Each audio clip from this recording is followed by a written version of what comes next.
we're going to see the conclusion part of your essays. That is part 2, right? That is essay in both types, academic or general training. And still we are at writing module. All right, what is this conclusion about? Conclusion always comes in the end of the 3 introduction, body paragraphs. You can have 1 body paragraph or 2 or as many you want. So let's call it for now BN. And the last one, always conclusion. It's last, not the least important. All right, remember that. It has utmost importance because a person who starts with a great introduction should also end with a great conclusion.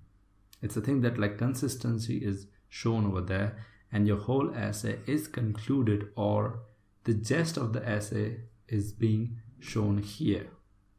Remember, last doesn't mean it's least important. Now, what is the structure? I think we have discussed what happens in the structure. We have to have a template for our every part, that is introduction, body paragraph, and conclusion. In here as well, see, there's one difference between introduction, body paragraph, and conclusion, that in both parts, the initial ones, we have 4 sentences of 4 points. However, in the case of conclusion, you have just 3. That means 3 sentences must be there in the case of conclusion. 3 parts are there, right? What are these parts? Let's talk about the first one, which is called opinion. This is called opinion of you, and this should be considered the first sentence in your conclusion. And before we try to proceed with the itself, what it means, I should be telling you, always start your first sentence in your conclusion, that is your view, with a concluding word or phrase. Now, what is this concluding word or phrase? It's nothing, just to show your conclusion has started.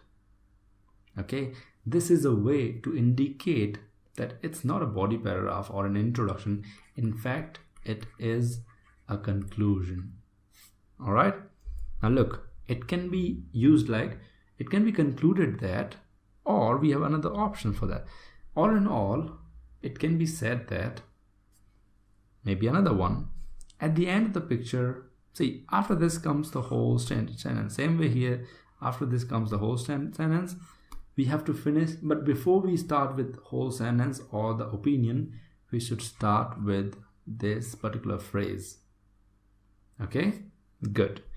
Now let's start with the question which we started earlier in the body paragraph itself or in the introduction. We always use this question or this example, that a person's worth nowadays seems to be judged with social status and material, and old beliefs are not important. I think we have discussed this plenty of times, so we're not going to discuss the question itself. Remember, when we started with it, we said we do agree or disagree in one part. Let's say we disagree with the point that this is the truth. We said it's not the truth due to certain reasons. Those reasons were our body paragraphs. In conclusion, we're gonna pick up our first, or let's say third sentence of our introduction. Remember, we said we disagree with it. So let's see an example of what I mean by that. It can be concluded that values such as honor, humbleness, and trust, which are old-fashioned, are important rather than things an individual possesses. So let's try to understand what I mean by this.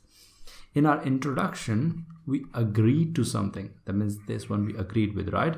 So we mentioned that in the introduction, I agree with the statement. Or in this case, we said, I disagree with the statement that old-fashioned values are not important. Okay?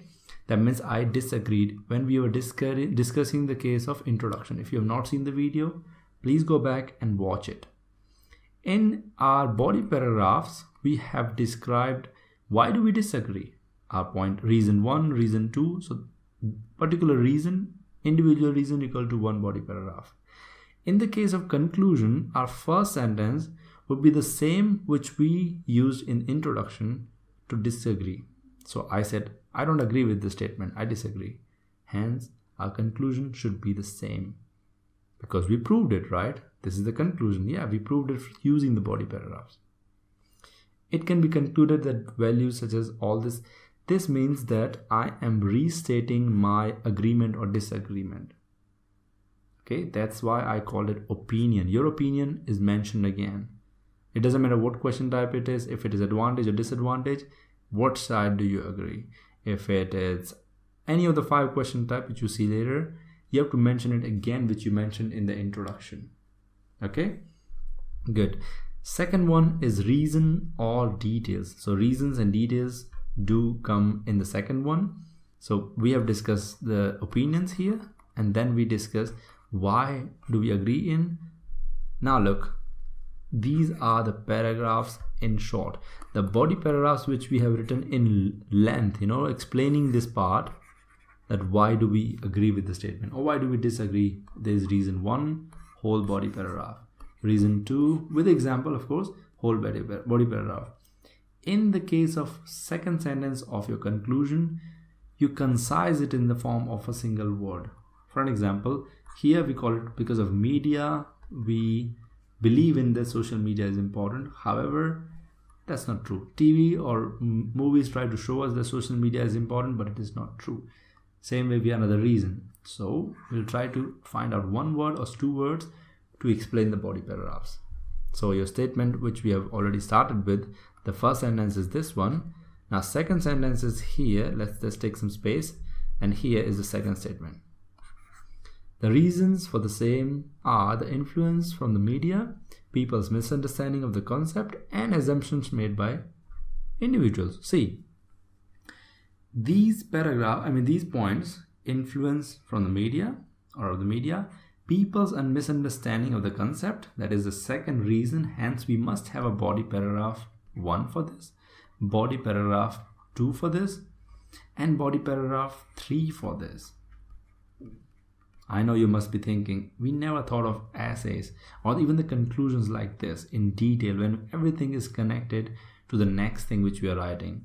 Remember, this is called cohesion, and we have to have that to get good score. Most people don't get good score in writing for this reason. They have good English, but they don't know how to connect ideas. They don't know how to connect the introduction part with the conclusion part. We have to, otherwise we won't get good score. And anyway, the reading part is fun when everything is connected and you're enjoying the concurrency, the continuity which you have. So the second sentence is mentioned here, the reasons for this agreement or disagreement, which we have mentioned in the first sentence of a conclusion. Now the last part is called closing. It is kind of a nice statement which we are providing to put an end to the essay. It must be something, in my opinion, it must be something nice, because we have to be, nice and being, towards the environment or towards the world. So let me show you. This is the first sentence, which is in yellow color. Second sentence, blue. And the last one we see, again, yellow I have put to show you the emphasis. A world full of people believing in values and ethics will make this a better place to live. So this is the end. See, we talked about values and ethics because it was part of our question. Without this, the essay looks like, heartless. Now we put a heart to the end of the essay, gonna be much better. So let me show you the whole introduction if you wish to see from beginning till end. This is the conclusion part of your essay. It shouldn't be more than 3 to 4 sentences maximum, but it should have 3 parts always. First part, if you remember, is the same thing you wrote in the introduction, the opinion. Second part is always the reasons for these opinions. Why did you choose this opinion, or why did you choose the advantage or disadvantage? And the third one is a beautiful closing towards the positivity. Got it? And this is how you write a conclusion, in short and in a template kind of structure.